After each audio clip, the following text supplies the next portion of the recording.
नमस्कार दोस्तों मेरा नाम प्रदीप चौधरी और आज के वीडियो में हम लोग चर्चा करने जा रहे हैं अबाउट राइट टू लाइफ। जैसा कि आप जानते हैं कि इंडियन कॉन्स्टिट्यूशन में कुछ फंडामेंटल राइट प्रदान किए गए हैं, जैसे राइट टू इक्वलिटी है, राइट टू फ्रीडम है, कल्चरल एंड एजुकेशनल राइट्स हैं, राइट टू कॉन्स्टिट्यूशनल रेमेडीज है, राइट अगेंस्ट एक्सप्लॉयटेशन है। तो उसी कड़ी में एक बड़ा इम्पोर्टेंट मौलिक अधिकार है, फंडामेंटल राइट है, राइट टू लाइफ, जो कि सुप्रीम कोर्ट ने इसका इंटरप्रिटेशन किस तरह से किया है हमारे पर्यावरण को बचाने के लिए, तो उसके बारे में आज चर्चा करने जा रहा हूँ। और बहुत इम्पोर्टेंट विषय है, न केवल लॉ स्टूडेंट्स के लिए तो है ही है ये इम्पोर्टेंट टॉपिक, बल्कि उनके लिए भी इम्पोर्टेंट हैं, जैसे जो कम्पिटिटिव एग्जाम्स में अपीयर कर रहे हैं, जैसे यूपीएससी का, चाहे सिविल सर्विसेज हो, इंडियन फॉरेस्ट सर्विस हो, इसमें एसए के तौर पर भी आ सकता है। और जनरल स्टडीज़ में तो काफ़ी ज़्यादा चांसेस हैं, क्योंकि पर्यावरण पे आजकल काफ़ी जोर दिया जा रहा है हमारी अदालतों के द्वारा, और इंटरनेशनल मीडिया भी इस पर काफ़ी जागरूकता फैलाने का प्रयास कर रहा है।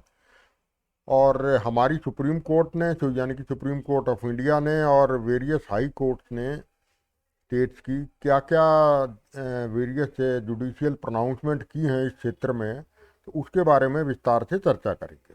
तो चलते हैं अपने पावर पॉइंट प्रेजेंटेशन पे।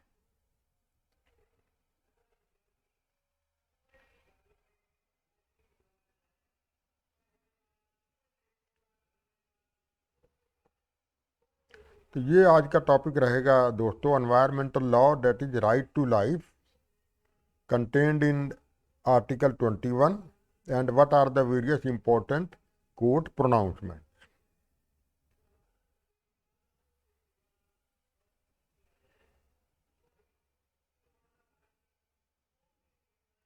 देखिए, आज का जो दौर है, सारा विश्व बहुत सारी पर्यावरणीय समस्याओं से जूझ रहा है, और India being a developing country बहुत सारी पर्यावरण से संबंधित एनवायरमेंटल प्रॉब्लम्स हैं। सबसे ऊपर तो climate change, global warming, ozone layer depletion है ही। उसके अलावा आपके लोकल लेवल पे biodiversity degradation, spread of arid region, जो आपका मरुस्थल का विस्तार हो रहा है। इसके अलावा आपके चाहे वन्य प्राणी हो, या आपका सॉइल डिग्रेडेशन हो, एयर पॉल्यूशन, वाटर पॉल्यूशन, ये सारी एक ज्वलंत समस्याएं हैं। और ये सब तब हो रही हैं जबकि बहुत सारे रेगुलेटरी इंस्ट्रूमेंट्स हमारे पास मौजूद हैं। बहुत सारे पर्यावरण से संबंधित हमारे यहाँ राज्य स्तर पे भी नियम कानून हैं, और स्टेट नेशनल लेवल पे भी बहुत सारे कानून हैं।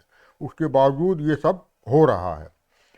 और जुडिशरी, जो कि एक म्यूट स्पेक्टेटर था एनवायरमेंटल इश्यूज को लेकर के बिफोर एटीज़ के बाद से, सुप्रीम कोर्ट ऑफ इंडिया ने भी और वेरियस हाई कोर्ट ने भी इस पर के प्रोएक्टिव रोल अख्तियार किया है, और पब्लिक एजुकेटर के तौर पे, पॉलिसी मेकर के तौर पे, या सुपर एडमिनिस्ट्रेटर के तौर पे।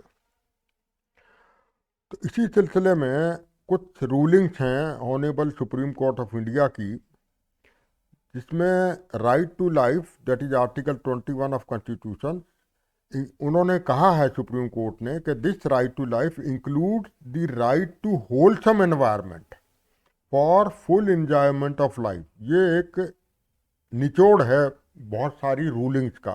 अगर कोई आपसे पूछे कि सम टोटल क्या है सारी रूलिंग्स का, तो सम टोटल ये है जो मैंने लिखा है कि according to various rulings of the honourable Supreme Court, right to life, that is Article 21 of Constitution, includes the right to wholesome environment for full enjoyment of life.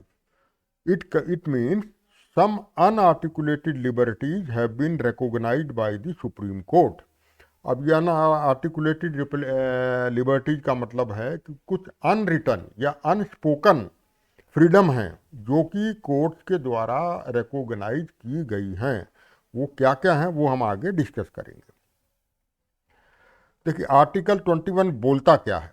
Article 21 कहता है no person shall be deprived of his life और personal liberty. ये दो चीज़ों के बारे में बोलता है, life and personal liberty, except according to a procedure established by law. Thus, the Article 21 secures two rights, right to life and right to personal liberty। ये दोनों इसमें लिखे हुए हैं, लाइफ एंड पर्सनल लिबर्टी। और सुप्रीम कोर्ट ने time to time ये कहा है कि this right is nothing but heart of the fundamental rights. सारे फंडामेंटल राइट्स में ये सब सर्वोपरि है। It is the most organic, यानी कि ये ज्वलंत है, जीवंत है, और most progressive provision in our living constitution, यानी कि ये ब्रॉड माइंडेड एक प्रोविजन है हमारे कॉन्स्टिट्यूशन का। The right to life is not just about the right to survive. Simply इसका मतलब है कि जिंदगी जीना नहीं है, वो जीना भी एक ढंग से है। It also entails being able to live a complete life of dignity, एक सेल्फ रिस्पेक्ट और एक आत्मसम्मान की भावना से उसको जीना है ज़िंदगी को। ये नहीं कि बस जैसे तैसे सरवाइव कर रहे हैं। और उसके लिए आपको क्या क्या चाहिए, जैसे कि शुद्ध हवा, शुद्ध पानी, आपका अनपॉल्यूटेड सॉइल, ये सारे एलिमेंट्स हैं, एनवायरमेंटल एलिमेंट्स जो कि एक मनुष्य को जीने के लिए चाहिए। तो ये एक राइट टू लाइफ, यानी कि इस आर्टिकल 21 का मतलब उन्होंने कोर्ट ने निकाला है। The main emphasis of Article 21 is that when the right to life or liberty of a person is taken away by the state, it should only be according to the prescribed law, prescribed procedure of law। यानी कि life या personal liberty से आप किसी को बेदखल कर रहे हैं तो वो एक एस्टेब्लिश कानून के माध्यम से होना चाहिए। ये नहीं कि आपने जब मर्जी आया उसको आपने बेदखल कर दिया। अब आप देखिए, जो मैंने आर्टिकल 21 आपको लास्ट स्लाइड में दिखाया, उसमें कहीं एनवायरमेंट शब्द का जिक्र नहीं है। It does not explicitly mention the word environment. उसमें लाइफ है और पर्सनल लिबर्टी है, लेकिन एनवायरमेंट शब्द का उसमें जिक्र नहीं है। But the Supreme Court and various high courts of the country have given a wider interpretation to the word life in this article. इस लाइफ को उन्होंने बहुत वाइडर लेवल में उन्होंने एक्सेप्ट किया है कोर्ट ने। According to court, the right to life include the right to living environment congenial to human existence. यानी कि राइट टू लाइफ में आपका right to living environment included है, जो कि आपका अमिएबल और एग्रीएबल होना चाहिए टू ह्यूमन एग्जिस्टेंस। एक बहुत इंपॉर्टेंट रूलिंग थी, Subhash Kumar versus state of Bihar 1991 की ये रूलिंग है सुप्रीम कोर्ट की। उसमें क्या कहा गया? उसमें कहा गया है कि that the right to environment is a fundamental right of every citizen of India and is included in the right to life guaranteed under article 21 of the constitution. यानी कि right to environment is a fundamental right of every citizen of India, और ये right to environment जो है right to life का ही एक हिस्सा है, इसमें इंक्लूडेड है। फिर कोर्ट ने क्या कहा कि ए पब्लिक इंटरेस्ट लिटिगेशन, यानी कि कोई भी PIL is maintainable in the high court और supreme court at the instance of affected person और even by a group of social workers और journalist for prevention of pollution. यानी कि pollution prevention, चाहे एयर पॉल्यूशन हो, water pollution हो, अगर इसका कोई मसला है, मामला है, तो कोई भी अफेक्टेड पर्सन, जो सिंगल पर्सन भी हो सकता है, ग्रुप ऑफ पर्सन भी हो सकता है, या जर्नलिस्ट हो सकते हैं, वो PIL को लेकर के हाई कोर्ट और सुप्रीम कोर्ट में जा सकते हैं और वो एंटरटेन किया जाएगा, क्योंकि ये पर्यावरण का मसला है। ये सुप्रीम कोर्ट ऑलरेडी एस्टेब्लिश कर चुकी है। अब आप देखिए, एनवायरमेंटल क्वालिटी को लेकर के सुप्रीम कोर्ट ने एक केस में क्या कहा है। बहुत इंपॉर्टेंट रूलिंग है, ये 1996 की है। ये एक council for enviro legal action, ये एक NGO है, वर्सेस यूनियन ऑफ इंडिया। इस केस में क्या कहा गया सुप्रीम कोर्ट के द्वारा?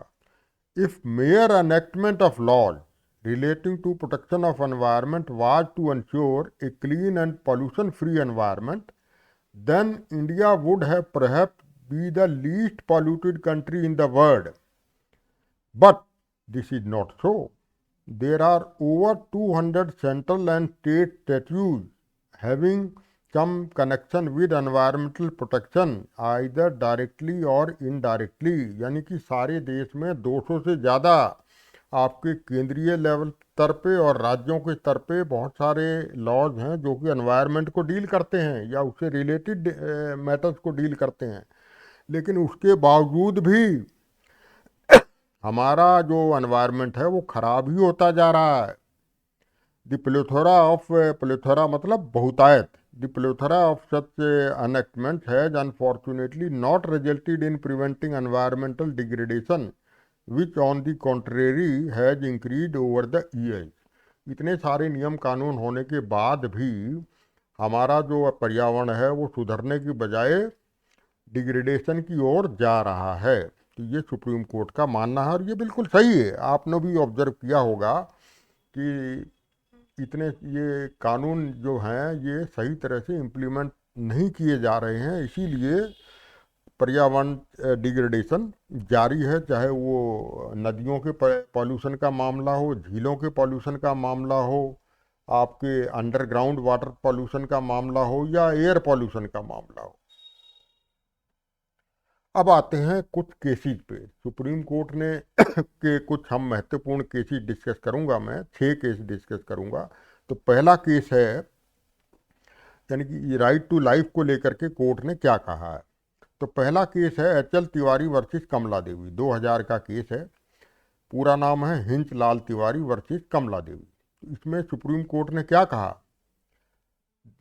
That the material resources of a community like forest, ponds, mountains etcetera are nature's bounty. यानी कि ये जो जंगल हैं, ये जो तालाब हैं, ये जो पहाड़ हैं, इससे इन्होंने एट्सेट्रा वर्ड यूज किया है। यानी कि इसके साथ आपके वाइल्ड लाइफ भी आ गई, इसके साथ बायोडाइवर्सिटी भी आ गई, इसके साथ आपके वेटलैंड्स भी आ गए, रिवर्स भी आ गए। ये सब नेचर के गिफ्ट हैं जो हमें प्रदान किए गए हैं। They are needed for ecological balance of that area. They need to be protected for proper and healthy environment. इन सबको बचाना है हेल्दी एनवायरनमेंट के लिए, which enables people to enjoy a quality of life which is essence of the guaranteed right under Article 21 of the Constitution. The court ruled that the pond's land could not be given for residential purpose. इसमें क्या था कि local sub divisional magistrate, जिसको SDO civil भी कहा जाता है, ये यूपी का केस है। उन्होंने कमला देवी और उसके निकटतम सहयोगियों को, परिवार के सदस्यों को कुछ लैंड अलोकेट कर दी थी और वो लैंड पौंड का, गांव के तालाब का हिस्सा थी। तो उसको लेकर के मसला लोकल कोर्ट में गया, एडिशनल कलेक्टर तक गया, high court, Allahabad high court में गया और उसके बाद सुप्रीम कोर्ट में लेकर के गया। ये हिंचलाल तिवारी जी उसको लेकर के गए और फाइनली कोर्ट ने आर्टिकल 21 का सहारा लेते हुए ये सारा स्टेटमेंट दिया है और ये सारी जुडिशियल प्रोनाउंसमेंट है, जिसको आप नोट कर सकते हैं कि आर्टिकल 21 को उन्होंने किस तरह से व्याख्या की है कोर्ट ने। तो ये दोस्तों पहला केस है। अब आते हैं दूसरे केस पे। दूसरा केस है MC मेहता वर्सेस कमलनाथ। तो MC मेहता का पूरा नाम है महेश चंद्र मेहता। और अगर पर्यावरण से रिलेटेड जो जितने मसले हैं, जो कानून विद हैं, वकीलों की अगर बात करें, तो जो टॉप मोस्ट एनवायरमेंटलिस्ट लॉयर हैं इस कंट्री के, वो हैं मिस्टर MC मेहता। बहुत सारी इन्होंने पर्यावरण को लेकर के लड़ाइयाँ लड़ी हैं कोर्ट में, कोर्ट की बात हो रही है, और जीते हैं वो। तो पर्यावरण सुधार में देश में इनका बहुत बड़ा योगदान है कोर्ट के थ्रू। और कमलनाथ जी वही हैं जो मध्य प्रदेश के मुख्यमंत्री रहे हैं और जब का ये केस है 95-96 का, उन दिनों ये पर्यावरण मंत्रालय में भी मंत्री थे केंद्रीय सरकार में। तो उन्होंने उस केस में ये कमलनाथ जी का एक रिजॉर्ट था, स्पेन रिजॉर्ट, कुल्लू मनाली के आसपास के इलाके में, और वहाँ उन्होंने ब्यास रिवर पे की काफ़ी लैंड को अनक्रोच कर लिया था। फॉरेस्ट लैंड थी, उसको अनक्रोच कर लिया गया। ब्यास नदी के बहाव को दूसरी तरफ बुलडोज़र वगैरह अर्थ मूविंग मशीनरी लगा करके परली तरफ कर दिया गया। लैंड को अनक्रोच कर लिया गया ताकि रिजॉर्ट में शामिल हो जाए। तो उसको लेकर के एमसी मेहता कोर्ट में गए थे। तो कोर्ट ने क्या कहा, that any disturbance to basic environment element में क्या क्या आते हैं, air water and soil, which are necessary for life would be hazardous to life within the meaning of article 21। यानी कि कोई भी छेड़छाड़ आप प्रकृति के इन एलिमेंट से करेंगे, चाहे एयर हो, चाहे वाटर हो, सॉइल हो, तो आपका जीना दूभर हो जाएगा मनुष्य का। और ये आर्टिकल 21 को उन्होंने इस तरह से डिफाइन किया है। और various provisions of other environmental laws, for example provisions of water prevention and control of pollution act, जिसको हम सिंपली वाटर एक्ट 74 बोल देते हैं, और दूसरा एयर एक्ट 1981 बोल देते हैं, that provisions have also been enforced by the court under article 21। तो ये जो क्योंकि मंत्री का मामला था, केंद्रीय पर्यावरण में एवं वन मंत्री थे कमलनाथ जी, तो अथॉरिटी हाथ डालने से भी डर रही थी। तो कोर्ट ने कहा कि नहीं, आप ये इस पे कार्रवाई क्यों नहीं कर रहे, इन सब आपके पास ये सारे वाटर एक्ट मौजूद है 74 का, एयर एक्ट मौजूद है, इसके अलावा एनवायरमेंटल प्रोटेक्शन एक्ट 1986 का मौजूद है, तो उसको प्रोविजंस को लागू कीजिए। तो ये था दोस्तों दूसरा केस। और इसमें एक बहुत इम्पॉर्टेंट एक और मसला उन्होंने इसमें लेकर के आई court, public trust doctrine. Public trust doctrine को फिर मैं एक पूरा वीडियो डाल चुका हूँ, उसको भी आप देखिएगा। वो भी कोर्ट का प्रोनाउंसमेंट था इसी केस में, what is public trust doctrine, जो कि principles of international environmental law का एक हिस्सा है आज के ज़माने में। तीसरा केस है दोस्तों, वो भी एमसी मेहता साहब का है, MC Mehta versus union of India, जिसको कि कहा जाता है कहा जाता है गंगा पॉल्यूशन केस 1988। इसमें supreme court declared in unequivocal terms that the closure of industries tanneries में ब्रिंग, यहाँ ये मसला था कि कानपुर में बहुत सारी चमड़ा उद्योग इंडस्ट्रीज हैं, जो कि चमड़ा रंगाई में जो एफ्लुएंट होते हैं उनको विदाउट एनी ट्रीटमेंट वो गंगा नदी में बहा रहे थे, और सारा जो जहरीला पदार्थ था एफ्लुएंट के साथ सब गंगा में डायरेक्टली जा रहा था। तो कोर्ट ने क्या कहा कि क्लोजर, कोर्ट ने कहा कि बंद कीजिए ये टैनरीज को, ये चमड़ा रंगाई उद्योग जो कि डायरेक्ट बहा रहे हैं, ये उद्योग को बंद कीजिए। That may bring unemployment, loss of revenue to the state. ठीक है, अनएम्प्लॉयमेंट क्रिएट होगी तो होने दीजिए, रेवेन्यू अगर स्टेट का जा रहा है तो जाने दीजिए, but life health and ecology have greater importance for the people. वो जो नदी है वो एक जीवंत बिल्कुल एक जिंदा वस्तु है नदी, एक डेड एंटिटी नहीं है नदी। तो वो क्योंकि नदी का पानी जो है वो आगे पीने के लिए और खेतों में एग्रीकल्चर के लिए उपयोग में लिया जाता है, तो इसलिए life health and ecology have greater importance for the people. The court rule that just like an industry which cannot pay minimum wages to its worker cannot be allowed to exist, a tannery which cannot set up a primary treatment plant cannot be permitted to continue। Court ने simply कहा कि बड़े forceful manner में कि जिस प्रकार से एक फैक्ट्री में, इंडस्ट्री में कोई मालिक जो है फैक्ट्री का वो मिनिमम वेजेस नहीं पे कर सकता अपने वर्कर्स को, तो उस फैक्ट्री को बंद कर दिया जाता है। उसी प्रकार से अगर एक टैनरी, एक चमड़ा उद्योग अगर प्राइमरी ट्रीटमेंट प्लांट नहीं लगा सकता तो उसको चलने की परमिशन नहीं दी जा सकती। क्यों नहीं दी जा सकती? Because adverse effect on the public at large due to discharging of trade effluent from tannery to Ganga would be immense. उसका जो प्रभाव है बहुत दुष्प्रभाव बहुत ज़्यादा होगा, जो डायरेक्ट आप बहा रहे हैं without any treatment. and it will outweigh any loss to state management and labor implied by it on account of its closure।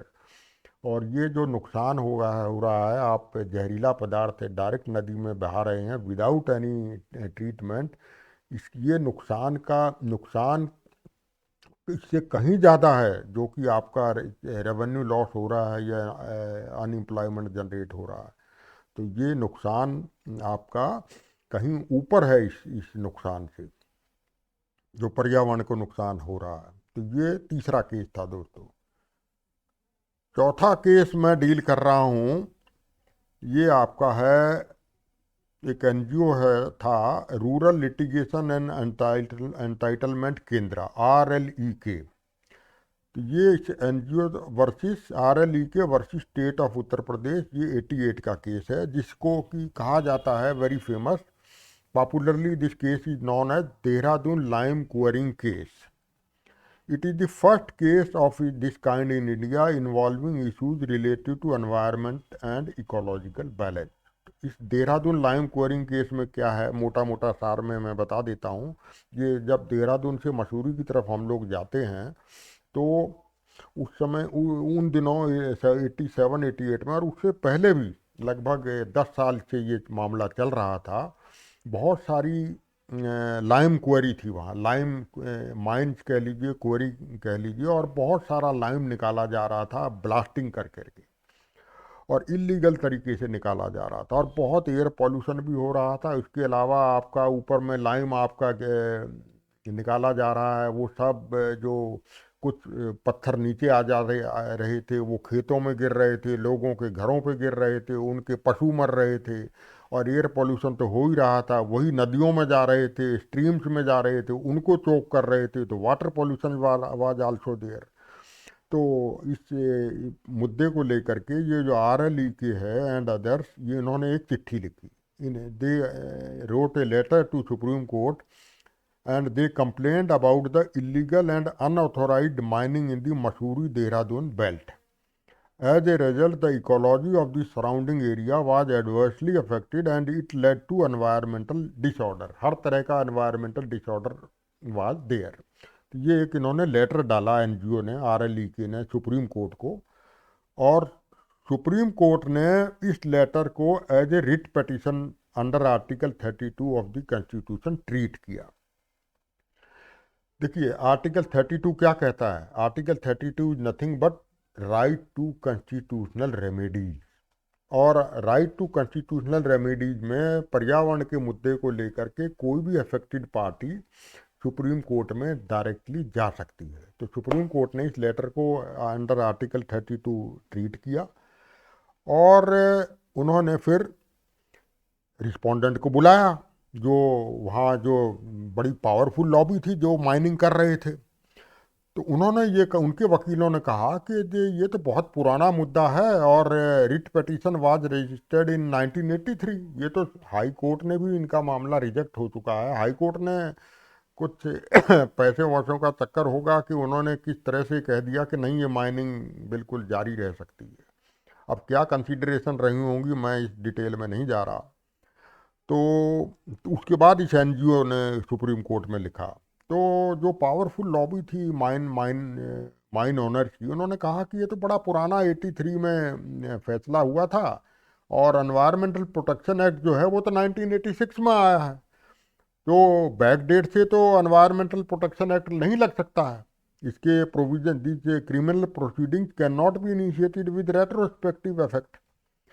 तो कोर्ट ने मना कर दिया। Court rejected the contention of the respondent and held that the provisions of the procedural law shall apply to ordinary criminal cases and not to the environmental cases.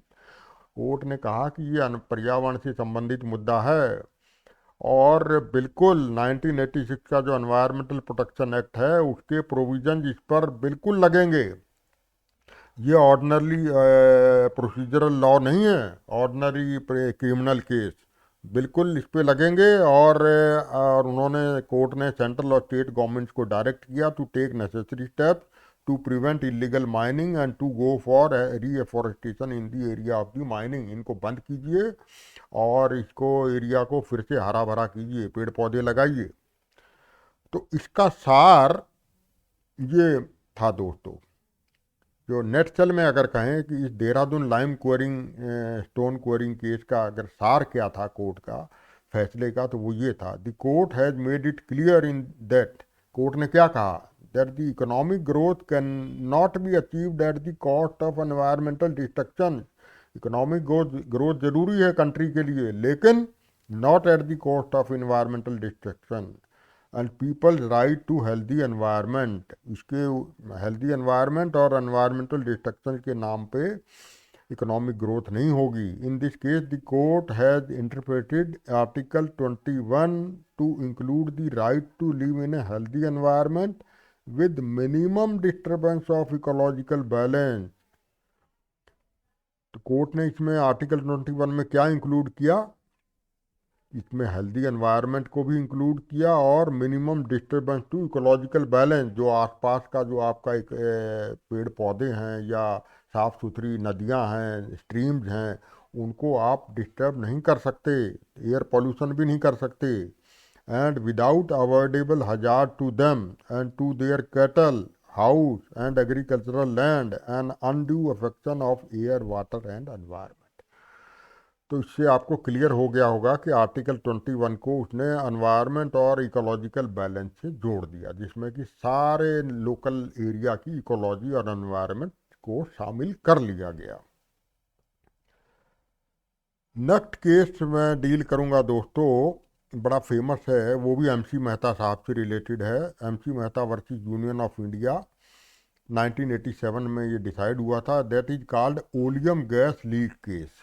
84 में एक case हुआ था, Bhopal gas tragedy, जिसमें methyl isocyanate, Mick जिसे बोलते हैं, MIC methyl isocyanate नाम की गैस का रिसाव हुआ था भोपाल में, और on record more than 3800 casualties were there. और उसका जो करता धरता था उस कंपनी का एंडरसन, उसको भगा दिया गया था तत्कालीन गवर्नमेंट के द्वारा, ये सबको जग जाहिर है।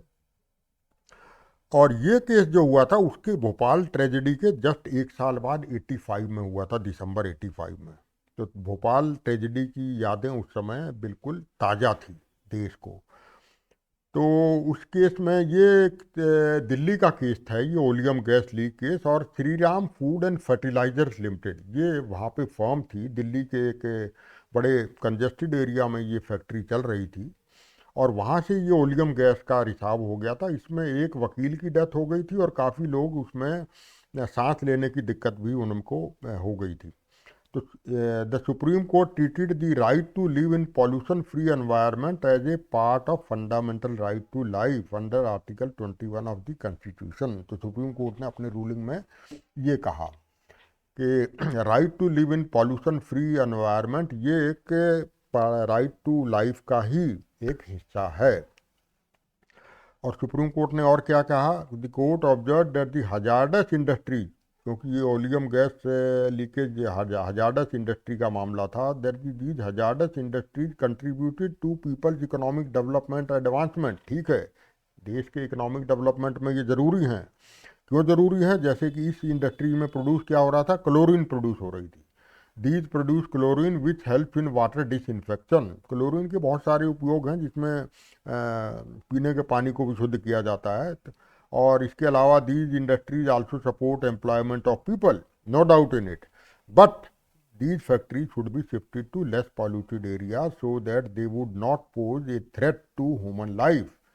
The court suggested that the government adopt a national policy for location of these toxic plants. इनको बाहर ले जाइए, कोई पॉलिसी बनाइए, और कंजेस्टेड एरिया में ये नहीं चलनी चाहिए। चलो, ये तो नॉर्मल बात थी, लेकिन इसमें आर्टिकल 21 का भी कोर्ट ने हवाला दिया, राइट टू लाइफ का। और राइट टू लाइफ में उन्होंने right to live in pollution free environment को इसका पार्ट एंड पार्सल माना, राइट टू लाइफ का। लास्ट छठा केस मैं डिस्कस करूंगा इसमें, ये केरला हाई कोर्ट का है, right to sweet water and portable water. यानी कि शुद्ध पानी का भी अधिकार केरला हाई कोर्ट ने माना है। केस का नाम है F K Hussain versus union of India, 1990 का केस है। In this case the Kerala high court declared that one of the attributes of right to portable water, ये पोर्टेबल वाटर है, ये पोर्टेबल नहीं है, इसे करेक्शन कर लीजिएगा, portable water, as it is one of the basic elements which sustains the life itself. The court held that the administrative agencies could not be permitted to function in such a way as to make inroads into fundamental rights under Article 21. तो court ने कहा कि right to life जो कि article 21 में दिया गया है उसी का ही पार्ट एंड पार्सल है राइट टू पोर्टेबल वाटर। पीने का पानी अगर उनको मिलेगा वो राइट टू लाइफ का एक हिस्सा है। ये इस केस में बताया गया। ये मुद्दा क्या था कि पटिशनर जो है वो अंडमान निकोबार आइलैंड्स का रहने वाला था। उसने कहा कि Andaman and Nicobar administration was disturbing water equilibrium by digging more wells and this में lead to salinity in the island. आप जितने कुएं जो एडमिनिस्ट्रेशन डिग कर रहा है, खोद रहा है, उसकी वजह से समुद्र का पानी आपके कुओं में आ जाएगा और वो सारा पानी खारा हो जाएगा, तो जो कुछ मिल रहा है वो भी नहीं मिलेगा। तो ये उसमें कोर्ट ने कहा the court order that the proper scheme must be evolve to stop withdrawal of ground water up to a cut off level, कि आप एक इसको ठीक ठाक देखिए इसको मुद्दे को, और एक ऑप्टिमम लेवल तक ही ग्राउंड वाटर को आप बाहर निकालिए ताकि आपका पानी पीने लायक रहे और समुद्र का पानी नीचे में ना आए। तो ये थे दोस्तों 6 केसेज मैंने डिस्कस किए जो मुझे इम्पोर्टेंट लगे with respect to right to life that is mentioned under article 21 of the Indian constitution. और इसमें एक क्वेश्चन और बन सकता है, MC Mehta versus union of India. ये भी मैंने एमसी मेहता से रिलेटेड भी मैंने आपके 3 केसेस इसमें डिस्कस किए हैं। तो ये भी एक अलग से प्रश्न चाहे लॉ स्टूडेंट्स हों, लॉ एग्जाम्स में, लॉ रिलेटेड एग्जाम्स में या कम्पिटिटिव एग्जाम में पूछा जा सकता है। तो फर्दर क्वेरी हो तो आप मुझे ईमेल से संपर्क कर सकते हैं। ईमेल आईडी मैंने मेंशन कर दिया है। और आप सबसे निवेदन रहेगा कि वीडियो को लाइक करें, शेयर करें और कमेंट करें।